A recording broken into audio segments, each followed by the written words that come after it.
Everyone, welcome to let's institute platform. हम BPSC TRE 2 का preparation कर रहे हैं, जिसमें आज हम पढ़ेंगे 9th क्लास के विज्ञान को।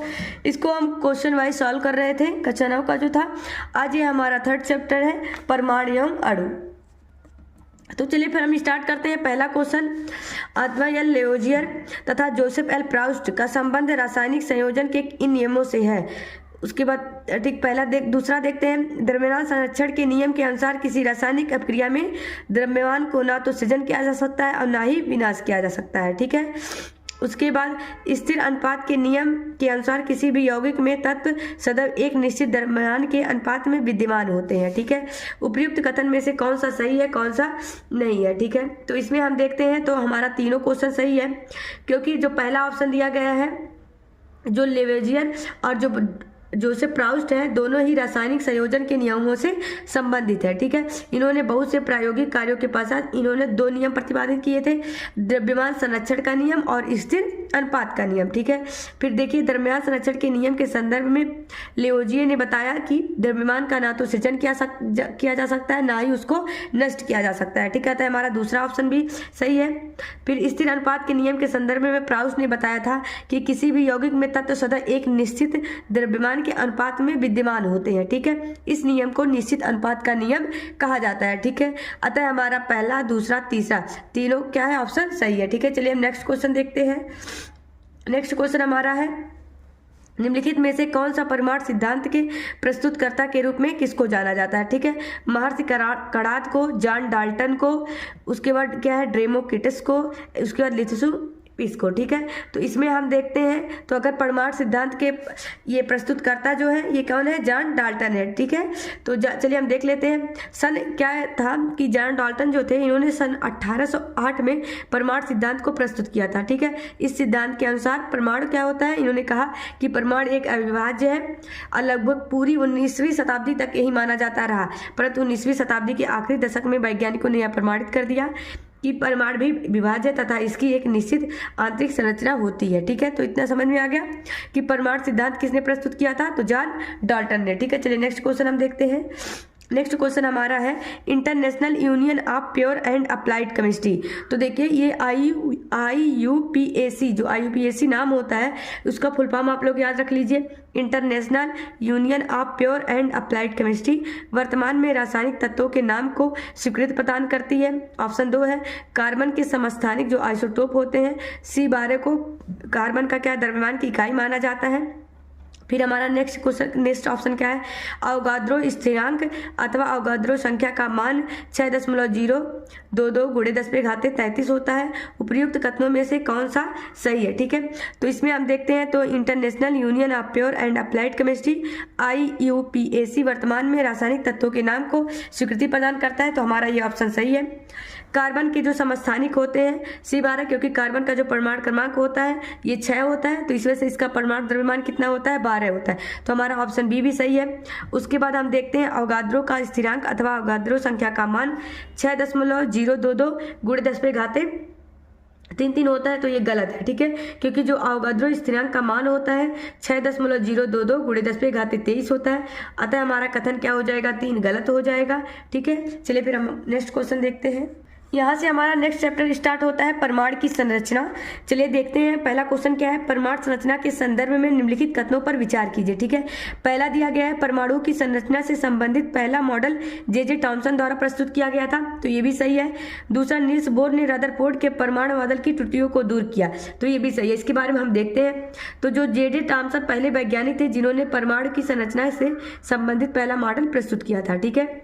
और रदरफोर्ड के परमाणु मॉडल की त्रुटियों को दूर करने तथा हाइड्रोजन के परमाणु के स्पेक्ट्रम को समझने के लिए नील्स बोर ने मैक्स प्लांक के क्वांटम सिद्धांत का सहारा लेकर एक सिद्धांत का प्रतिपादन इन्होंने किया था। ठीक है। इतना समझ में आ गया। और जो नील्स बोर थे, इन्होंने 1922 में परमाणु की संरचना पर अपना योगदान दिया तथा इसके लिए इनको, जो नील्स बोर थे, इनको क्या मिला था, नोबेल पुरस्कार भी मिला था। ठीक है। तो आप लोग ये भी याद रखे रहिएगा। और ये जो प्रोफेसर नील थे, इनके भी 3 पुस्तक प्रकाशित हुआ था, द थ्योरी ऑफ स्पेक्ट्रा, उसका atomic theory, the description of nature. ठीक है। चलिए यहाँ से हम नेक्स्ट क्वेश्चन देख लेते हैं क्या है। ठीक है। नेक्स्ट क्वेश्चन हमारा क्या है, दिया गया निम्नलिखित में से किसमें न्यूट्रॉन अनुपस्थित है, ठीक है, किसमें न्यूट्रॉन नहीं है। तो इसको हम देखते हैं, तो हीलियम में न्यूट्रॉन होता है, हाइड्रोजन में न्यूट्रॉन नहीं होता, ठीक है, ऑक्सीजन में भी होता है और बेरिलियम में भी होता है, ठीक है, क्योंकि हाइड्रोजन में एक इलेक्ट्रॉन तथा एक प्रोटॉन होता है, परंतु इसमें न्यूट्रॉन नहीं पाया जाता। तो आप लोग यहाँ से ये क्वेश्चन याद रखे रहिएगा, क्योंकि ये एग्जाम में इससे क्वेश्चन बन सकता है कि निम्नलिखित में से किसमें न्यूट्रॉन अनुपस्थित है। तो हाइड्रोजन में कोई भी न्यूट्रॉन नहीं होता है, ठीक है। चलिए हम यहाँ से फिर नेक्स्ट क्वेश्चन देखते हैं। अब नेक्स्ट क्वेश्चन हमारा है, परमाणु के संदर्भ में निम्नलिखित युग्मों पर विचार कीजिए। नंबर 1 संयोजकता, संयोजक शक्ति होता है। परमाणु क्रमांक प्रोटॉनों और न्यूट्रॉनों की कुल संख्या का योग होता है। परमाणु द्रव्यमान प्रोटॉनों की संख्या होता है। निम्नलिखित युग्म में से कौन सा सही सुमेलित है, ठीक है। तो हम देखते हैं इसका, तो किसी परमाणु की संयोजन जो शक्ति होती है उसी को परमाणु का क्या कहा जाता है, संयोजकता कहा जाता है, ठीक है। तो हमारा ये पहला ऑप्शन क्या हो जाएगा, सही हो जाएगा। अब दूसरा हम देखते हैं क्या दिया गया है, परमाणु क्रमांक। तो किसी परमाणु की नाभिक में उपस्थित प्रोटॉनों की कुल जो संख्या होती है उसको क्या कहा जाता है, परमाणु क्रमांक कहा जाता है, ठीक है। तो ऐसा इसमें दिया है परमाणु क्रमांक बराबर प्रोटॉनों प्लस न्यूट्रॉनों की संख्या, तो हमारा ये ऑप्शन गलत हो जाएगा, ठीक है। और अगर हम देखें कि परमाणु का द्रव्यमान जो होता है नाभिक में जो उपस्थित होते हैं प्रोटॉन और न्यूट्रॉन के द्रव्यमान के योग के द्वारा किया जाता है, ठीक है। अतः हमारा 2 और 3 क्या है, गलत है, ठीक है, क्योंकि जो परमाणु क्रमांक होता है वो केवल प्रोटॉनों की संख्या के बराबर होता है या फिर इलेक्ट्रॉनों की संख्या के बराबर होता है, और द्रव्यमान, ये परमाणु द्रव्यमान जो होता है ये प्रोटॉनों की संख्या प्लस न्यूट्रॉनों की संख्या के बराबर होता है, ठीक है। चलिए हम नेक्स्ट क्वेश्चन देखते हैं। तो हमारा इसमें कौन सा ऑप्शन सही हो जाएगा, केवल 1, ठीक है। नेक्स्ट क्वेश्चन हम देखते हैं। तो हमारा क्वेश्चन क्या है, 2 परमाणुओं का समस्थानिक कहा जाता है, ठीक है, उनकी परमाणु संख्या समान परंतु द्रव्यमान संख्या भिन्न हो, उसमें न्यूट्रॉनों की संख्या समान परंतु प्रोटॉनों की संख्या भिन्न हो, उनकी परमाणु संख्या भिन्न परंतु द्रव्यमान संख्या समान हो, उनकी न्यूट्रॉनों की संख्या भिन्न परंतु द्रव्यमान संख्या समान हो, ठीक है। तो हम समस्थानिक के बारे में देखते हैं। तो समस्थानिक उनको कहा जाता है जिनका परमाणु क्रमांक क्या हो, समान हो लेकिन द्रव्यमान संख्या भिन्न हो, ठीक है। तो हमको परमाणु क्रमांक या फिर परमाणु संख्या के बारे में देखना है, तो इसमें कहाँ देखिए, जिसका परमाणु संख्या समान हो परंतु द्रव्यमान संख्या भिन्न हो उसी को समस्थानिक कहा जाता है। तो इसमें कौन सा ऑप्शन सही हो जाएगा, हमारा पहला ऑप्शन इसमें से क्या हो जाएगा, सही हो जाएगा। हम अगर संभारिक देखें तो संभारिक क्या होता है, जिनका परमाणु संख्या वाले तत्व जिनका क्या हो, द्रव्यमान संख्या समान हो, ठीक है, अलग अलग परमाणु संख्या हो और उनके द्रव्यमान समान हो तो वो संभारिक कहलाएगा। सम न्यूट्रॉनिक, अगर न्यूट्रॉनों की संख्या बराबर हो तो सम न्यूट्रॉनिक कहलाएगा। और यह समस्थानिक, जिनका स्थान समान हो परंतु उनका द्रव्यमान संख्या अलग अलग हो, ठीक है। चलिए नेक्स्ट क्वेश्चन हम देखते हैं क्या दिया गया है। निम्नलिखित में से कौन से हाइड्रोजन के समस्थानिक है, ठीक है, प्रोटियम, रेडियम, ड्यूटेरियम, ट्राइटियम, ठीक है। तो इसमें से हम देखते हैं, तो प्रोटियम जो है हमारा क्या है, हाइड्रोजन के अगर हम देखें तो 3 समस्थानिक होते हैं, याद कर लीजिएगा, प्रोटियम, ड्यूटेरियम, ट्राइटियम, ठीक है। उसके बाद देख लीजिए तो इसमें से कौन सा ऑप्शन सही हो जाएगा, प्रोटियम, ड्यूटेरियम, ट्राइटियम, ठीक है, रेडियम नहीं होगा। तो इसमें से कौन सा ऑप्शन सही हो जाएगा, 1, 3 और 4, ड्यूटेरियम इसका समस्थानिक नहीं होता है, ठीक है। यहाँ से हम नेक्स्ट क्वेश्चन देखते हैं। चलिए हमारा दिया गया है, समस्थानिकों के अनुप्रयोग के संदर्भ में निम्नलिखित युग्मों पर विचार कीजिए, ठीक है। पहला दिया गया है यूरेनियम का समस्थानिक, यहाँ पे क्वेश्चन दिया गया है यूरेनियम का समस्थानिक परमाणु भट्ठी के ईंधन के रूप में प्रयोग किया जाता है। दूसरा दिया गया है कोबाल्ट का समस्थानिक कैंसर का उपचार, आयोडीन का समस्थानिक घेगा रोग का उपचार, ठीक है। तो इसमें से कौन सा सही है, ठीक है। तो हमारा पहला भी सही है कि यूरेनियम के समस्थानिक का प्रयोग परमाणु भट्टी में ईंधन के रूप में किया जाता है। फिर देखते हैं कैंसर के उपचार में कोबाल्ट के समस्थानिक का प्रयोग किया जाता है। तीसरा देखते हैं घेगा रोग के इलाज में आयोडीन के समस्थानिक का प्रयोग किया जाता है, ठीक है। तो इसमें हमारा कौन सा 1, 2, 3 तीनों ऑप्शन हमारा सही है, ठीक है। चलिए हम नेक्स्ट चैप्टर अब देखते हैं। यहाँ से हमारा अगला चैप्टर स्टार्ट होता है, जीवन की मौलिक इकाई। इससे इंपॉर्टेंट क्वेश्चन दिया गया है, निम्नलिखित जीवों पर विचार कीजिए। अमीबा, कवक, बैक्टीरिया, पैरामीशियम। उपयुक्त जीवों में कौन सा बहुकोशिकीय जीव है। तो ऐसे इसमें हम देखते हैं, तो ऐसे जीव जिनकी में केवल के एक ही कोशिका पाई जाती है उसको एक कोशिकीय जीव कहते हैं।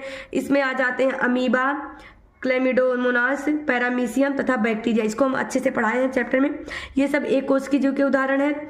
ऐसे जीव जिनमें अनेक कोशिकाएं समाहित होकर विभिन्न कार्यों को संपन्न करने हेतु विभिन्न अंगों का निर्माण करती हैं, उन्हें बहुकोशिकीय जीव कहा जाता है। क्या, किसको कहा जाता है, जिनमें अनेक कोशिकाएं समाहित होती हैं, ठीक है, उनको बहुकोशिकीय कहा जाता है। जैसे कवक, पादप तथा जंतु बहुकोशिकीय जीव के उदाहरण है, ठीक है। पादप, जंतु, कवक। तो इसमें से हमको देखना है कि कौन सा बहुकोशिकीय है। तो इसमें से हम देखते हैं तो जो कवक है ये बहुकोशिकीय है, बाकी अमीबा, बैक्टीरिया, पैरामीशियम ये सब एक कोशिकीय जीव है। ठीक है, तो अतः हमारा ऑप्शन कौन सा हो जाएगा, केवल 2 जो होगा वो केवल बहुकोशिकीय होगा, बाकी अमीबा, बैक्टीरिया, पैरामीशियम ये सब एक कोशिकीय जीव है। ठीक है, चलिए अगला प्रश्न देखते हैं हम क्या दिया गया है। अगला प्रश्न हमारा है, कोशिका के अध्ययन के संदर्भ में निम्नलिखित कथनों पर विचार कीजिए। जेई पुरकिंजी ने कोशिका में स्थित तरल और जैविक पदार्थ को जीव द्रव्य नाम दिया। ठीक है, उसके बाद हम देखते हैं एम स्लीडन तथा टी स्वान का संबंध कोशिका सिद्धांत से है। तो हमारा ये दोनों ऑप्शन सही है, क्योंकि जो जेई पुरकिंजे थे इन्होंने 1839 में कोशिका में स्थित तरल जैव पदार्थ जो पाया जाता है उन्होंने इसका नाम जीव द्रव्य दिया था। परंतु ये याद रखी रहिएगा, जो जीव द्रव्य की खोज किया था वो डुजार्डिन ने किया था। ठीक है, तो यहाँ से हमारा 2 क्वेश्चन तैयार होता है कि जो उसमें तरल जैविक पदार्थ पाया गया था उसको नाम तो जेई पुरकिंजी ने दिया था। ठीक है, जीव द्रव्य नाम, लेकिन तो जीव द्रव्य की खोज डुजार्डिन ने किया था। फिर उसके बाद आगे हम देखते हैं कि जो हमारा दूसरा ऑप्शन दिया गया है ये क्या दिया गया है, यम स्लीडन तथा टी स्वान थे। इन्होंने कोशिका के सिद्धांत के विषय में बताया कि इस सिद्धांत के अनुसार होता है कि जो सभी पौधे तथा जंतु होते हैं इन्होंने बताया कि ये कोशिका से बने होते हैं और जीवन की ये क्या होती है, इनकी मूलभूत इकाई होती है। ठीक है, इन्होंने कहा कि कोशिका सिद्धांत को इन्होंने आगे बढ़ाया, समझ में आ गया। तो इन्होंने क्या, इनका संबंध किससे है, कोशिका सिद्धांत से है। अतः हमारा पहला और दूसरा दोनों ऑप्शन सही है। ठीक है, इसमें हमारा ऑप्शन सी हो जाएगा। चलिए हम नेक्स्ट क्वेश्चन देखते हैं क्या दिया गया है।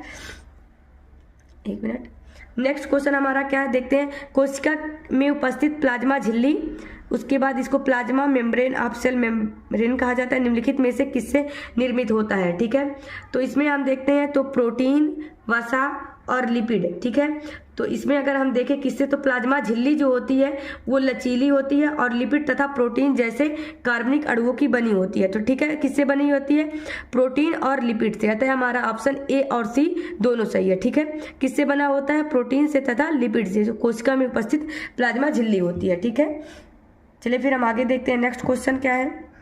नेक्स्ट क्वेश्चन दिया गया है, कोशिका के संदर्भ में निम्नलिखित कथनों पर विचार कीजिए। कोशिका क्या होता है, कोशिका में उपस्थित प्लाज्मा झिल्ली वर्णात्मक पारगम्य होती है। कोशिका में जल और गैसों का आवागमन विसरण तथा परासरण के माध्यम से होता है। ठीक है, नेक्स्ट क्वेश्चन दिया गया है कि ऑप्शन दिया गया है, परासरण द्वारा जल ग्रहण की प्रक्रिया जीवित एवं मृत दोनों कोशिकाओं के संपन्न होती है। तो इसमें हम देखते हैं कि कौन सा ऑप्शन सही है। तो जो प्लाज्मा झिल्ली होती है, 1 मिनट, हम देखते हैं तो कोशिका झिल्ली जो मतलब कोशिका में जो प्लाज्मा झिल्ली पाई जाती है ये कुछ पदार्थों को अंदर अथवा बाहर आने जाने देती है, ये अन्य पदार्थों की गति को रोकती भी है। ठीक है, इसलिए इसे क्या कहा जाता है, चयनात्मक, वर्णात्मक या फिर परागम्य झिल्ली कहा जाता है। ठीक है, अतः हमारा पहला ऑप्शन तो सही हो जाएगा। दूसरे के बारे में हम देखते हैं तो कोशिका में गैसों तथा जल के आदान प्रदान, पोषण ग्रहण करने तथा कोशिका से विभिन्न अणुओं को अंदर बाहर गमन सब विसरण के माध्यम से होता है। जल भी विसरण के नियमों के अनुकूल ही व्यवहार करता है। इस प्रकार क्या होता है, जल के जो अणु होते हैं वो झिल्ली के आर पार आवागमन परासरण कहलाता है। ठीक है, अतः परासरण विसरण की एक विशिष्ट विधि होती है। ठीक है, अतः हमारा क्या हो जाएगा, ऑप्शन 2 भी हमारा क्या हो जाएगा, सही हो जाएगा। ठीक है, लेकिन तो क्या होता है कि ये जो दिया गया परासरण द्वारा जल ग्रहण की प्रक्रिया जीवित एवं मृत दोनों कोशिकाओं में होता है, तो ये हमारा ऑप्शन गलत हो जाएगा। क्यों, क्योंकि जो ये जो होता है परासरण ये किसमें होता है, केवल जीवित कोशिकाओं में ही परासरण होता है। ठीक है, और जल अवशोषण होता है, ना कि मृत कोशिकाओं में होता है। ठीक है, अतः हमारा ऑप्शन 1 और 2 दोनों सही हो जाएगा। ठीक है, चलिए नेक्स्ट क्वेश्चन देखते हैं हम क्या है। नेक्स्ट क्वेश्चन हमारा है, पादप में उपस्थित कोशिका भित्ति निम्नलिखित में से किससे बनी होती है। ठीक है, तो इसको हम देखते हैं तो जो अभी हमने बताया था कि पादप में उपस्थित कोशिका भित्ति सेलुलोज की बनी होती है। ठीक है, अतः हमारा ऑप्शन कौन सा सही हो जाएगा, इसको देखें तो हमारा ऑप्शन सी सही हो जाएगा। किसके बना होता है, सेलुलोज का बना होता है। कोशिका भित्ति जो पादप में कोशिका उपस्थित होती है ये भित्ति सेलुलोज का बना होता है। ठीक है, सेलुलोज क्योंकि एक बहुत जटिल पदार्थ है, ये पौधों को संरचनात्मकता तथा दृढ़ता प्रदान करता है। ठीक है, इतना हमको समझ में आ गया। चलिए फिर हम नेक्स्ट क्वेश्चन देखते हैं क्या है। 1 मिनट, नेक्स्ट क्वेश्चन है, हमारा नेक्स्ट क्वेश्चन है एंडोसाइटोसिस का संबंध निम्नलिखित में से किससे है? यह किसी कोशिका के बाह्य पर्यावरण से अपना भोजन तथा अन्य पदार्थ ग्रहण करने की प्रक्रिया है। यह किसी कोशिका द्वारा अपशिष्ट उत्सर्जन की प्रक्रिया है। यह पादप कोशिकाओं में होने वाला एक रोग है। इनमें से कोई नहीं। तो इसको हम अगर देखते हैं तो जो कोशिका में उपस्थित प्लाज्मा झिल्ली पाई जाती है, मैंने बताया था ना, कोशिका में प्लाज्मा झिल्ली पाई जाती है जो कैसी होती है, लचीली होती है। ठीक है, इसका लचीलापन किसी कोशिका के बाह्य पर्यावरण से अपना भोजन तथा अन्य पदार्थ ग्रहण करने में सहायता करता है। ठीक है, जो इसका लचीलापन होता है, ऐसी प्रक्रिया को एंडोसाइटोसिस कहा जाता है। अमीबा अपना भोजन इसी प्रक्रिया द्वारा प्राप्त करता है। ठीक है, तो एंडोसाइटोसिस क्या होता है? यह किसी कोशिका के बाह्य पर्यावरण से अपना भोजन तथा अन्य पदार्थ ग्रहण करने की एक प्रक्रिया होती है, एंडोसाइटोसिस। अतः हमारा ऑप्शन ये सही हो जाएगा। ठीक है, चलिए नेक्स्ट क्वेश्चन हम देखते हैं क्या है। कोशिका में पाए जाने वाले क्रोमोसोम्स के संदर्भ में निम्नलिखित कथनों पर विचार कीजिए। ये कोशिका के केंद्रक में उपस्थित होता है। ये कोशिका के केंद्र में उपस्थित होता है। दूसरा है, ये डीएनए तथा प्रोटीन से निर्मित होता है। ये आनुवंशिक गुणों के लिए उत्तरदायी होता है। ठीक है, तो इसमें हम देखते हैं तो हमारा इसमें तो तीनों कथन सही है। क्योंकि जो कोशिका में केंद्रक उपस्थित होता है, जिसके चारों ओर केंद्रक झिल्ली पाई जाती है, क्रोमोसोम में क्या होता है, केंद्रक पाया जाता है। ठीक है, जो कोशिका विभाजन के समय दिखाई पड़ता है। ठीक है, अगला हमारा क्या दिया गया है, ये डीएनए तथा प्रोटीन से निर्मित होते हैं। तो जो क्रोमोसोम होता है ये डीएनए और प्रोटीन के बना होते हैं। डीएनए अणु में कोशिका के निर्माण एवं संगठन की सभी आवश्यक सूचनाएं होती हैं। ठीक है, उसके बाद हमारा तीसरा क्वेश्चन दिया गया है, ये आनुवंशिक गुणों के लिए उत्तरदायी होते हैं। तो ये भी किसके लिए, आनुवंशिक गुणों के लिए उत्तरदायी होते हैं कोशिका में पाए जाने वाले क्रोमोसोम। अतः हमारा पहला, दूसरा, तीसरा तीनों, हमारा डी ऑप्शन सही हो जाएगा। पहला, दूसरा और तीसरा तीनों सही है। ठीक है, नेक्स्ट प्रश्न हम देखते हैं क्या है हमारा। दिया गया है प्रोकैरियोटिक और यूकैरियोटिक कोशिकाओं में अंतर है सामान्यतः। प्रोकैरियोटिक कोशिका आकार में बड़ी जबकि यूकैरियोटिक कोशिका आकार में छोटी होती है। ठीक है, दूसरा ऑप्शन हम देखते हैं क्या है। दिया गया है प्रोकैरियोटिक कोशिकाओं में केंद्रक झिल्ली अनुपस्थित होती है जबकि यूकैरियोटिक कोशिकाओं में केंद्रक झिल्ली उपस्थित होता है। ठीक है, तीसरा दिया गया है प्रोकैरियोटिक कोशिकाओं में एक क्रोमोसोम होता है जबकि यूकैरियोटिक कोशिकाओं में एक से अधिक क्रोमोसोम होते हैं। ठीक है, तो इसको हम देखते हैं। यहाँ से हम ऑप्शन एक को देखते हैं तो क्या दिया गया है, सामान्यतः प्रोकैरियोटिक कोशिका आकार में बड़ी। तो ये गलत होता है। प्रोकैरियोटिक जो होता है वो आकार में छोटा होता है जबकि यूकैरियोटिक क्या होता है, आकार में क्या होता है, बड़ा होता है। तो ये ऑप्शन हमारा एक गलत हो जाएगा, ये उल्टा दिया है। प्रोकैरियोटिक कोशिकाओं में केंद्रक झिल्ली अनुपस्थित होता है जबकि यूकैरियोटिक कोशिकाओं में केंद्रक झिल्ली उपस्थित होता है। तो हमारा ये ऑप्शन सही हो जाएगा। प्रोकैरियोटिक कोशिकाओं में एक क्रोमोसोम होता है जबकि यूकैरियोटिक कोशिकाओं में एक से अधिक क्रोमोसोम होते हैं। तो हमारा ये भी ऑप्शन सही हो जाएगा। तो हम देखते हैं कि जो हमारा प्रोकैरियोटिक कोशिका होता है उसमें केंद्रक झिल्ली नहीं पाया जाता है, लेकिन तो यूकैरियोटिक कोशिका में केंद्रक झिल्ली पाया जाता है। ठीक है, अगर हम देखें प्रोकैरियोटिक कोशिका में तो इसमें अस्पष्ट केंद्रक पाए जाते हैं, लेकिन तो यूकैरियोटिक में अस्पष्ट केंद्रक पाए जाते हैं। प्रोकैरियोटिक में आकार छोटा होता है, यूकैरियोटिक में कोशिका का आकार बड़ा होता है। ठीक है, इतना हमको समझ में आ गया। अतः हमारा जो पहला वाला है, पहला ऑप्शन गलत होगा, बाकी 2 और 3 सही होगा। ठीक है, चलिए हम नेक्स्ट प्रश्न देखते हैं क्या है हमारा। नेक्स्ट क्वेश्चन हमारा निम्नलिखित पर विचार कीजिए। अंतर्द्रवी जालिका, गाल्जी उपकरण, लाइसोसोम तथा माइटोकॉन्ड्रिया, प्लास्टिड रसधानी उपयुक्त में से कौन से कोशिका के अंग है। ठीक है, इसको देखते हैं। तो जो हमारी यूकैरियोटिक कोशिकाएं होती हैं इनमें बहुत सारी क्रियाएं होती रहती हैं। ठीक है, जिससे कि वे अपना कोशिका के जो जटिल कार्य होते हैं, संरचना होते हैं, उसको कार्य करते हैं। ठीक है, अगर हम इनमें देखें तो इनमें इस जो कोशिकाएं होती हैं इसमें झिल्ली युक्त छोटी छोटी बहुत सारी संरचनाएं पाई जाती है जिनको अंगक कहा जाता है। ठीक है, इसमें अंतर्द्रवी जालिका पाई जाती है, गाल्जी उपकरण पाया जाता है, लाइसोसोम पाया जाता है, माइटोकॉन्ड्रिया, प्लास्टिड तथा रसधानी आदि अंगक क्या होते हैं, पाए जाते हैं। ठीक है, तो ये इसके महत्वपूर्ण उदाहरण है। अतः हमारा इसमें ऑप्शन 1, 2, 3, 4, 5 हमारा डी ऑप्शन सही होगा। ठीक है, चलिए हम नेक्स्ट क्वेश्चन को देखते हैं क्या दिया गया है। निम्नलिखित में से कौन प्रोटीन संश्लेषण से संबंधित है। ठीक है, तो इसमें हम देखते तो राइबोसोम, लाइसोसोम, गाल्जी उपकरण। ठीक है, तो हम बताए थे अगर कहीं प्रोटीन संश्लेषण आ रहा है तो उसमें ऑप्शन कौन सा सही हो जाएगा, राइबोसोम ही सही हो जाएगा। ठीक है, तो ऐसा हमारा ऑप्शन कौन सा सही हो जाएगा, ऑप्शन ए राइबोसोम। ठीक है, चलिए हम नेक्स्ट क्वेश्चन देखते हैं हमारा क्या, अंतर्द्रवी जालिका जो जिसको ER कहा जाता है 2 प्रकार की होती है, खुरदरी अंतर्द्रवी जालिका और क्या होता है इसका देखते हैं दूसरा क्या दिया गया है, एक मिनट, ये दिया अंतर्द्रव्यी जालिका दो प्रकार की होती है, खुरदरी अंतर्द्रव्यी जालिका तथा चिकनी अंतर्द्रव्यी जालिका। ठीक है, इसके संदर्भ में निम्नलिखित कथनों पर विचार कीजिए कि कौन सा इसमें से सही है। ठीक है, तो ये कोशिका द्रव्य के विभिन्न क्षेत्रों के मध्य अथवा कोशिका द्रव्य के विभिन्न क्षेत्रों तथा केंद्रक के मध्य पदार्थों के परिवहन के लिए उत्तरदायी है। तो हमारा ऑप्शन ए सही है। कशेरुकी जंतुओं के यकृत की कोशिका में इसके बाद SER विष तथा दवा के निराविशीकरण में महत्वपूर्ण भूमिका निभाती है। ठीक है, इसको हम देखते हैं तो हमारा जो होता है ये हमारा दोनों ऑप्शन इसमें से सही है। ठीक है, तो इसमें से हम देखते हैं तो हमारा दोनों ऑप्शन सही है, क्योंकि जो अंतर्द्रव्यी जालिका होती है ये झिल्ली युक्त नलिकाओं तथा सीट का एक बहुत बड़ा तंत्र होता है। ठीक है, इसमें दो प्रकार की पाई जाती है, एक खुरदरी तथा चिकनी। ठीक है, और जो ये SER विष होता है ये वसा तथा लिपिड के अणुओं को बनने में ये सहायता प्रदान करता है। ठीक है, तो हमारा ये जो कशेरुकी जंतुओं में SER विष तथा दवा के निराविशीकरण में महत्वपूर्ण भूमिका निभाता है। हमारा ऑप्शन 1 और 2 दोनों सही है। ठीक है, चलिए हम नेक्स्ट क्वेश्चन देख लेते हैं क्या है। लाइसोसोम बनने के लिए निम्नलिखित में से कौन सा उत्तरदायी होता है। ठीक है, इस क्वेश्चन में हम देखते हैं कि लाइसोसोम बनने के लिए क्या इंपॉर्टेंट है, तो अंतर्द्रव्यी जालिका, गाल्जी उपकरण, माइटोकॉन्ड्रिया। ठीक है, तो इसमें हम देखते हैं तो क्या इंपॉर्टेंट है, तो इसमें गाल्जी उपकरण इंपॉर्टेंट होता है। ठीक है, क्योंकि जो लाइसोसोम होता है ये गाल्जी उपकरण द्वारा बनाया जाता है और गाल्जी उपकरण एक कोशिका का अंगक होता है। अभी हमने इससे पहले पढ़ाए हैं, बताए हैं, जिसमें अंतर्द्रव्यी जालिका में संश्लेषित पदार्थ पैक किए जाते हैं और कोशिका के बाहर तथा अंदर विभिन्न क्षेत्रों में इसी के माध्यम से भेजा जाता है। ठीक है, तो अतः हमारा लाइसोसोम के बनने के लिए गाल्जी उपकरण की आवश्यकता होती है, अतः हमारा ऑप्शन भी सही हो जाएगा। ठीक है, चलिए हम नेक्स्ट क्वेश्चन देखते हैं क्या दिया गया है। लाइसोसोम के संदर्भ में निम्नलिखित कथनों पर विचार कीजिए। ठीक है, इसके बारे में क्या दिया गया है, यह कोशिका का अवशिष्ट निपटान तंत्र है, तो ये भी सही है। इसमें बहुत शक्तिशाली पाचन एंजाइम होते हैं, तो ये भी ऑप्शन सही है। इस कोशिका की आत्मघाती थैली कहा जाता है, तो ये याद रखिए रहेगा, जो हमारा ये लाइसोसोम होता है इसको आत्मघाती थैली कहा जाता है। ठीक है, अतः हमारा ऑप्शन 1, 2 और 3 तीनों सही है। ठीक है, ऑप्शन डी हमारा सही है। ठीक है, हम नेक्स्ट क्वेश्चन देखते हैं क्या है। माइटोकॉन्ड्रिया के संदर्भ में निम्नलिखित कथनों पर विचार कीजिए। ठीक है, यह कोशिका का बिजली घर होता है, तो ठीक है, इसको कहा जाता है क्योंकि जो माइटोकॉन्ड्रिया होता है, ठीक है, इसमें दोहरी झिल्ली पाई जाती है।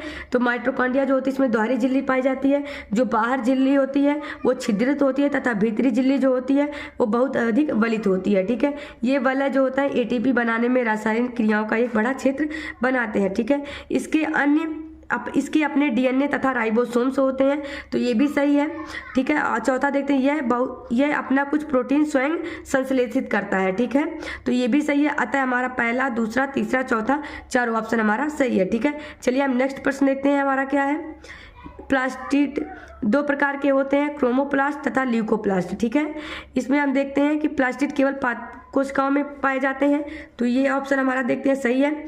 दूसरा हमारा क्या है, प्लास्टिड में अपना राइबोसोम होता है और परंतु DNA अनुपस्थित होता है। ठीक है, तो हमारा ये ऑप्शन क्या हो जाएगा, गलत हो जाएगा, क्योंकि जो प्लास्टिड होते हैं वो दो प्रकार के होते हैं। ठीक है, क्रोमोप्लास्ट तथा ल्यूकोप्लास्ट। ठीक है, जो क्रोमोप्लास्ट होता है ये रंगीन प्लास्टिड होता है। ठीक है, तथा ल्यूकोप्लास्ट ये श्वेत तथा रंगहीन होता है। ठीक है, तो प्लास्टिड केवल पादप कोशिकाओं में ही उपस्थित होता है। ठीक है, अतः हमारा जो पहला वाला हो जाएगा ये तो सही हो जाएगा। लेकिन तो दूसरा जो होता है प्लास्टिक में अपना राइबोसोम, तो ये हमारा क्या हो जाएगा, ये ऑप्शन गलत हो जाएगा। ठीक है, चलिए हम अगला देखते हैं। सॉरी, ये यहाँ पे थोड़ा गलत हो गया, हम इसको देखते हैं। जो ये प्लास्टिड में अपना राइबोसोम होता है परंतु DNA अनुपस्थित होता है, तो ये ऑप्शन गलत हो जाएगा। ठीक है, क्योंकि जो प्लास्टिड होता है ये बाह्य रचना में माइटोकॉन्ड्रिया की तरह होता है। ठीक है, और माइटोकॉन्ड्रिया की तरह इसमें भी अपना DNA तथा अपना खुद का राइबोसोम होता है, लेकिन तो यहाँ पे गलती से अनुपस्थित दे दिया था, हमने इसको जाना कि उपस्थित ये दे रहा है। ठीक है, तो अतः हमारा क्या हो जाएगा, इसमें DNA तथा राइबोसोम दोनों इसमें क्या होता है, उपस्थित होता है। ठीक है, चलिए हम नेक्स्ट क्वेश्चन देखते हैं। यहाँ से हमारा नेक्स्ट क्वेश्चन है, राजधानियों के संदर्भ में निम्नलिखित कथनों में कौन सा कथन सही है। ठीक है, जंतु कोशिकाओं में ये छोटी जबकि पादप कोशिकाओं में ये बहुत बड़ी होती हैं। ठीक है, तो हमारा ऑप्शन ए सही हो जाएगा। ये केवल पादप कोशिकाओं में उपस्थित होती है, तो गलत। ये एक कोशिक जीवों में अनुपस्थित होता है, ये भी गलत है। तो अतः हमारा ऑप्शन ए सही है। ठीक है, क्योंकि जो राजधानियाँ होती हैं ये ठोस अथवा तरल पदार्थों की संग्राहक थैलियाँ होती हैं। ये जंतु कोशिकाओं में छोटी तथा जबकि पादप कोशिकाओं में क्या होती हैं, ये बहुत बड़ी होती हैं। ठीक है, और पादप कोशिकाओं की राजधानी राजधानियों में कोशिका द्रव्य भरा रहता है और ये कोशिका को स्पीड तथा कठोरता प्रदान करता है, ठीक है। और जो ये कोशिकीय जीव जैसे अमीबा की खाद्य राजधानी में ही उनके द्वारा उपयोग में लाए जाते हैं, ठीक है। तो हमारा ये क्या हो जाएगा, इसमें ये कह रहा है कि ये कोशिकी में नहीं पाया जाता है, लेकिन तो जो अमीबा होता है इसमें राजधानी पाई जाती है, ठीक है। अतः हमारा जो राजधानी, हमारा ऑप्शन बी और सी गलत हो जाएगा, केवल ऑप्शन ए ही हमारा सही हो जाएगा, ठीक है। हमारा यहाँ पे एक चैप्टर खत्म होता है। चलिए हम नेक्स्ट क्वेश्चन देखते हैं। यहाँ से हमारा नेक्स्ट चैप्टर है जीवों में विविधता। इसको देखते हैं। निम्नलिखित पर विचार कीजिए। ऑप्शन ए दिया रक्त, पेशी, फ्लोएम। उपयुक्त में से कौन सा ऊतक का उदाहरण है, ठीक है। केवल एक, केवल दो, तीन, एक दो तीन, तीनों, ठीक है। तो देखते हैं हम ऊतकों के निर्माण के लिए कोशिकाओं का समूह द्वारा होता है, ठीक है। जो ऊतक का निर्माण होता है वो कोशिकाओं के समूह द्वारा ही होता है। मनुष्य में रक्त तथा पेशी पाया जाता है तथा जंतुओं में फ्लोएम नामक ऊतक पाया जाता है, ठीक है। अतः हमारा ऊतक का तीनों उदाहरण है। अतः हमारा ऑप्शन 1, 2, 3 तीनों सही है, ठीक है। नेक्स्ट क्वेश्चन हम देखते हैं हमारा क्या दिया गया है। कोशिकाओं के कार्यों के संदर्भ में निम्नलिखित कथनों पर विचार कीजिए, ठीक है। एक कोशिक जीवों में सभी मौलिक कार्य एक ही कोशिका द्वारा बनाए किए जाते हैं।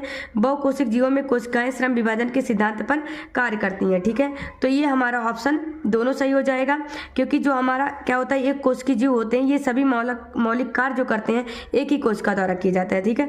जैसे अमीबा में एक ही कोशिका द्वारा गति, भोजन लेने की क्रिया, श्वसन क्रिया और उत्सर्जन क्रिया संपन्न होता है, ठीक है। लेकिन तो जो बहुकोशिक जीवों में लाखों कोशिकाएं पाई जाती हैं जो श्रम विभाजन के सिद्धांत पर कार्य करती हैं। इनमें अधिकतर कोशिकाएं जो होती हैं कुछ ही प्रकार के कार्य को करने में सक्षम होती हैं, ठीक है।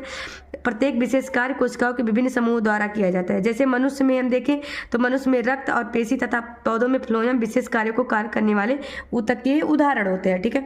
अतः हमारा क्या हो जाएगा, जो बहुकोशिकीय जीव में श्रम विभाजन के सिद्धांत पर कार्य करती है, ऑप्शन 2 भी सही हो जाएगा। एक कोशिकीय जीव में सभी मौलिक कार्य एक ही कोशिका द्वारा किए जाते हैं, तो ये भी सही हो जाएगा, ठीक है। चलिए हम नेक्स्ट क्वेश्चन देखते हैं क्या दिया गया है। नेक्स्ट क्वेश्चन हमारा है विभिन्न पादप ऊतकों के संदर्भ में निम्नलिखित कथनों पर विचार कीजिए, ठीक है। इसमें दिया गया है वृद्ध अथवा ज्योतक, ठीक है। ऊतकों की कोशिका के में बृहद राजधानियां उपस्थित होती हैं, ठीक है। उसके बाद दिया गया है हमारा विभज्योतक ऊतकों के विभाजन की शक्ति खो जाने पर वे अस्थायी ऊतकों में परिवर्तित हो जाते हैं, ठीक है। तो इसमें हम देखते हैं तो इसमें हमारा केवल 2 सही है, क्योंकि जो पादप होते हैं उनके ऊतकों का विभाजन क्षमता के आधार पर किया जाता है, ठीक है। और जो होते हैं पौधों के ऊतक का वर्गीकरण किया जाता है वृद्धि अथवा विभज्योतक जिसको कहा जाता है, या फिर अस्थायी तथा अस्थायी ऊतक। 2 प्रकार में इसको बांटा जाता है, एक वृद्धि अथवा विभज्योतक, एक अस्थायी ऊतक, ठीक है। समझ में आ गया। अब हम यहाँ से फिर देखते हैं कि जो ऊतक होती हैं उनकी कोशिकाएं होती हैं अत्यधिक क्रियाशील होती हैं, ठीक है। और उनके पास बहुत अधिक कोशिका द्रव्य होते हैं, पतली कोशिका भित्ति और अस्पष्ट केंद्रक होते हैं, उनके पास राजधानी नहीं होती है, ठीक है। यहाँ पे क्या दिया गया है, वृद्धि अथवा विभज्योतक ऊतक की कोशिकाओं में बृहद राजधानियां उपस्थित होती हैं, तो उसमें राजधानियां नहीं पाई जाती हैं, ठीक है। अतः हमारा ऑप्शन 1 गलत हो जाएगा और ऑप्शन 2 हमारा सही हो जाएगा, ठीक है। चलिए नेक्स्ट क्वेश्चन देखते हैं हम क्या दिया गया है। नेक्स्ट क्वेश्चन दिया गया है पौधों के तनों की परिधि में वृद्धि निम्नलिखित में से किसके कारण होती है। तो इसको हम देखते हैं तो क्या दिया गया है, शीर्षस्थ विभज्योतक, फिर पार्श्व विभज्योतक, फिर अंतर्विष्ट विभज्योतक, ठीक है। तो इनमें से कौन सा कारण नहीं है, ठीक है। तो हमारा जो ये होता है क्या दिया गया, निम्नलिखित में से किसके कारण होता है, तो ये पार्श्व के कारण होता है, ठीक है। तो यहाँ से हम समझ लेते हैं किसके कारण क्या होता है। तो जो प्ररोह होता है को के शीर्षस्थ विभज्योतक जो होते हैं जड़ों एवं तनों की वृद्धि करते हैं। तो ये जो शीर्षस्थ होता है ये किसका करता है, जो पेड़ होता है उसके जड़ एवं तनों की वृद्धि करता है, ठीक है। और उसकी इनकी लंबाई में भी वृद्धि करता है, ठीक है, शीर्षस्थ जो होता है, ठीक है। और तने की परिधि तथा मूल में वृद्धि कौन करता है, पार्श्व करता है, ठीक है। और जो अंतर्विष्ट होता है ये पत्तियों के आधार में, टहनी के पर्व में, दोनों में ये उपस्थित होता है, ठीक है। तो हमको समझ में आ गया कि अगर जड़ में शीर्षस्थ, पार्श्व जो होता है पौधों के तनों की परिधि में, और जो अंतर्विष्ट होता है ये पत्तियों के आधार में या टहनी के पर्व में, ठीक है। तो यहाँ से हमारा ऑप्शन कौन सा सही हो जाएगा इसको देखते हैं। तो हमको पूछा है पौधों के तनों में, तो पार्श्व विभज्योतक, ठीक है। चलिए नेक्स्ट क्वेश्चन हम देखते हैं क्या है हमारा। नेक्स्ट क्वेश्चन हमारा दिया गया है पादपों के अस्थायी ऊतकों के संदर्भ में निम्नलिखित कथनों पर विचार कीजिए। सरल अस्थायी ऊतक एक ही प्रकार की कोशिकाओं से मिलकर बने होते हैं। ठीक है। उसके बाद क्या दिया गया है, जटिल अस्थायी ऊतकों का निर्माण एक से अधिक प्रकार की कोशिकाओं से मिलने पर होता है, ठीक है। तो हमारा जो पहला ऑप्शन दिया गया है, जो सरल अस्थायी ऊतक होते हैं ये एक ही प्रकार की कोशिकाओं से मिल के बने होते हैं, ठीक है, जिसको इनको क्या कहा जाता है, सरल अस्थायी ऊतक कहा जाता है, ठीक है। हम जटिल अस्थायी ऊतक के बारे में जाने तो ये एक से अधिक प्रकार की कोशिकाओं से मिलकर बना होता है तथा और ये सभी एक साथ मिलकर एक इकाई की तरह कार्य करते हैं, ठीक है। तो अतः हमारा ऑप्शन 1 और ऑप्शन 2 दोनों सही है, ठीक है। हम नेक्स्ट क्वेश्चन देखते हैं क्या दिया गया है। निम्नलिखित पर विचार कीजिए, जाइलम, पैरेन्काइमा, कालेन्काइमा, स्क्लेरेन्काइमा और एपिडर्मिस, ठीक है, उपयुक्त में से कौन से पादपों के सरल अस्थायी ऊतक के प्रकार है, ठीक है। तो इसमें से हम देखें तो जो होता है क्या, पादपों में अगर हम देखें इसमें हम देखते हैं तो हमारा दिया गया है कौन सा हमारा सही हो जाएगा, पैरेन्काइमा, कालेन्काइमा, स्क्लेरेन्काइमा और एपिडर्मिस जो होते हैं ये पादप के सरल अस्थायी ऊतक के ये प्रकार होते हैं, ठीक है। जबकि जाइलम तथा फ्लोएम पादप के जटिल ऊतक के प्रकार होते हैं। तो यहाँ से हमको क्या समझ में आया, जटिल ऊतक के प्रकार हैं जाइलम और फ्लोएम, बाकी पैरेन्काइमा, कालेन्काइमा, स्क्लेरेन्काइमा, एपिडर्मिस ये सब क्या है, ये सब सरल अस्थायी ऊतक के प्रकार है, ठीक है। उसके बाद हम देखते हैं कि नेक्स्ट क्वेश्चन क्या है, एक मिनट, नेक्स्ट क्वेश्चन देखते हैं। पैरेन्काइमा के संदर्भ में निम्नलिखित कथनों पर विचार कीजिए। पैरेन्काइमा ऊतक भोजन का भंडारण करते हैं, ठीक है। क्लोरेन्काइमा ऊतक भोजन को ये जो पौधों को तैरने के लिए उत्प्लावन बल प्रदान करते हैं। एरेन्काइमा ऊतक प्रकाश संश्लेषण के लिए उत्तरदायी होते हैं, ठीक है। तो इनमें हम देखते हैं कि क्या हमारा सही हो जाएगा। इसमें हमारा ऑप्शन 1 दिया गया है, पैरेन्काइमा ऊतक भोजन का भंडारण करते हैं, तो ये हमारा ऑप्शन सही है। दूसरा दिया गया है, क्लोरेन्काइमा ऊतक पौधों को तैरने के लिए उत्प्लावन प्रदान करते हैं, ठीक है। तो ये हमारा ऑप्शन गलत हो जाएगा क्योंकि उसका क्या, एरेन्काइमा जो होते हैं, एक मिनट, ओके, ठीक है, एरेन्काइमा जो होते हैं, हमारा ऑप्शन क्या दिया गया है, क्लोरेन्काइमा ऊतक पौधों को तैरने के लिए उत्प्लावन बल प्रदान करते हैं, ठीक है। तो ये गलत हो जाएगा क्योंकि ये कौन करता है, ये एरेन्काइमा करता है, ठीक है। तो अतः हमारा ऑप्शन भी गलत हो जाएगा। एरेन्काइमा ऊतक प्रकाश संश्लेषण के लिए उत्तरदायी है, तो ये भी ऑप्शन गलत हो जाएगा क्योंकि जो क्लोरेन्काइमा होता है ये प्रकाश संश्लेषण के लिए उत्तरदायी होता है, ठीक है। अतः हमारा ऑप्शन 2 और 3 गलत है और पैरेन्काइमा ऊतक भोजन का भंडारण करते हैं, तो ये हमारा ऑप्शन सही हो जाएगा, ठीक है। ऑप्शन ए सही है, क्लोरेन्काइमा ऊतक, ये क्लोरेन्काइमा क्या करता है, ये प्रकाश संश्लेषण के लिए उत्तरदायी होता है। तो यहाँ पे ये दिया है पौधों के तैरने के लिए, तो पौधों के तैरने के लिए कौन सा उत्प्लावन बल प्रदान करता है, एरेन्काइमा करता है, ठीक है। तो अतः हमारा ये क्वेश्चन गलत हो जाएगा। चलिए हमारा इसमें से कौन सा सही हो जाएगा, इसमें से देखते हैं। तो हमारा 2 और 3 गलत है, बाकी 1 हमारा सही है, ठीक है। चलिए नेक्स्ट क्वेश्चन हम देखते हैं। हमारे ये क्वेश्चन दिया गया है, रक्त के संदर्भ में निम्नलिखित कथनों पर विचार कीजिए। रक्त एक संयोजी ऊतक है, ठीक है। तो हमारा कथन 1 क्या हो जाएगा, सही है। रक्त जो हमारा होता है एक तरल संयोजी ऊतक होता है, तो सही हो जाएगा।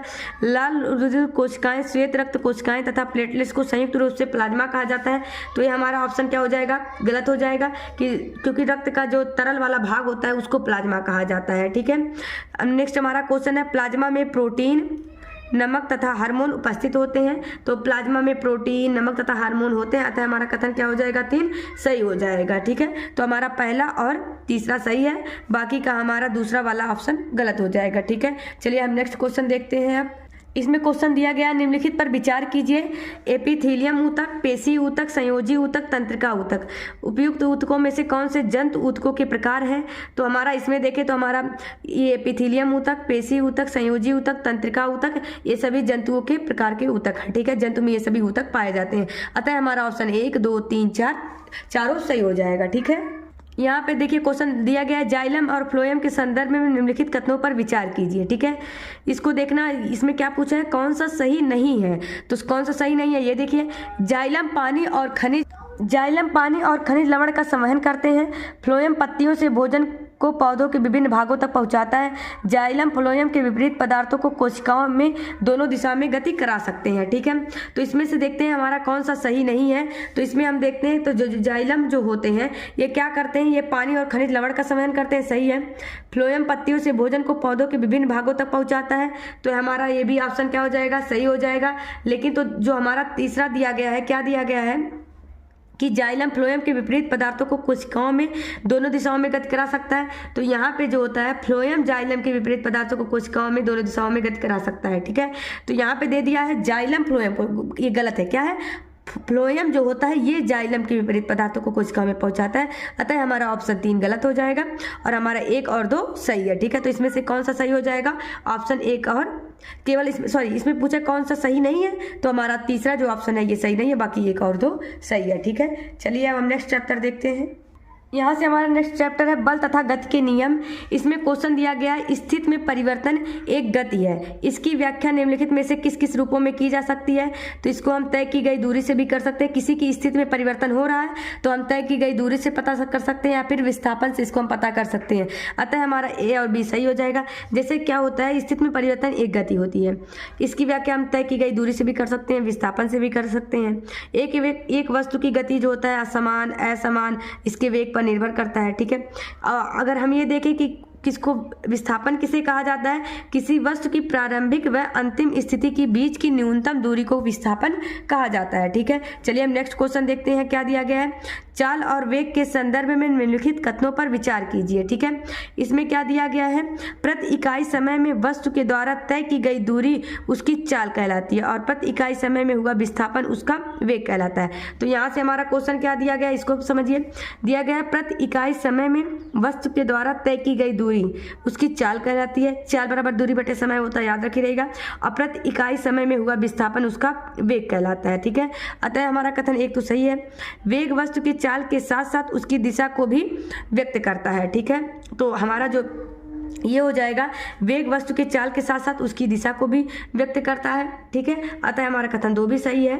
फिर हमारा क्या दिया गया, चाल और वेग दोनों का मात्रक मीटर प्रति वर्ग सेकंड होता है। ठीक है, तो हमारा ये गलत हो जाएगा, चाल और वेग दोनों का मात्रक मीटर प्रति सेकंड होता है। ठीक है, क्या होता है, मीटर पर सेकंड होता है। ठीक है, ये मीटर प्रति वर्ग सेकंड नहीं होता है, तो हमारा ऑप्शन 3 गलत हो जाएगा, क्योंकि यहाँ पे वर्ग सेकंड दे दिया है, हमारा क्या होता है, मीटर प्रति सेकंड होता है। ठीक है, चलिए फिर हम नेक्स्ट क्वेश्चन देखते हैं कि अगला प्रश्न क्या दिया गया है। दिया गया निम्नलिखित कथनों पर विचार कीजिए।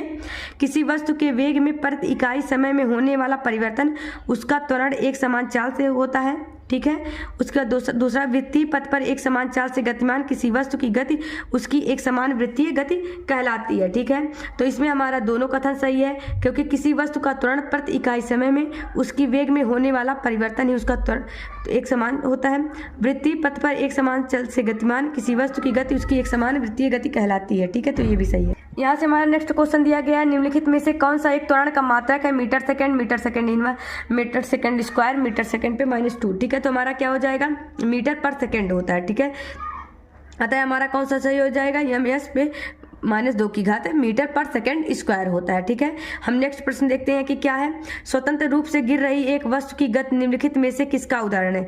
एक समान त्वरित गति, एक समान वेग, एक समान चाल। ठीक है, इसका हम देखें तो ये क्या हो जाएगा कि तो एक समान त्वरित गति से ये हो जाएगा। ठीक है, तो इसका हमारा जैसे हम क्या देखते हैं, यदि एक वस्तु समय रेखा चाल से चल रही होती है, ठीक है, इसका वेग समय अंतराल में समान रूप से घटता या बढ़ता रहता है, तो ठीक है, तो वस्तु के त्वरण को एक समान त्वरण कहा जाता है। ठीक है, अगर हम देखें स्वतंत्र रूप से कोई गिर रहा है तो एक वस्तु की गति क्या हो जाएगी, एक समान त्वरित गति का उदाहरण हो जाएगा। ठीक है, समझ में आ गया, अतः हमारा कौन सा सही हो जाएगा, ऑप्शन ए सही हो जाएगा। ठीक है, नेक्स्ट प्रश्न हम देखते हैं। दिया गया है निम्नलिखित में से कौन सा एक समान वृत्तीय गति का उदाहरण है? ठीक है, चंद्रमा एवं पृथ्वी की गति, पृथ्वी के चारों ओर वृत्तीय कक्षा में घूर्णन करता उपग्रह, वृत्तीय पथ पर नियत चाल से चलता हुआ साइकिल सवार। ठीक है, इसमें हमको बताना है कि निम्नलिखित में से दिए गए कूट का प्रयोग करके सही उत्तर चुनिए कि कौन सा सही है। ठीक है, तो इसमें से हमारा सभी सही है, क्योंकि क्या होता है, चंद्रमा एक पृथ्वी, हमको क्या बताना है, एक समान वृत्तीय गति, तो चंद्रमा एवं पृथ्वी की गति भी एक समान गति है। पृथ्वी की चारों ओर वृत्तीय कक्षा में घूर्णन करता उपग्रह, ये भी एक वृत्तीय गति का उदाहरण है। वृत्तीय पथ पर नियत चाल से चलता हुआ साइकिल सवार, यह भी एक समान वृत्तीय गति का उदाहरण है। अतः हमारा कौन सा सही हो जाएगा, ऑप्शन हमारा 1, 2, 3 तीनों सही हो जाएगा। ठीक है।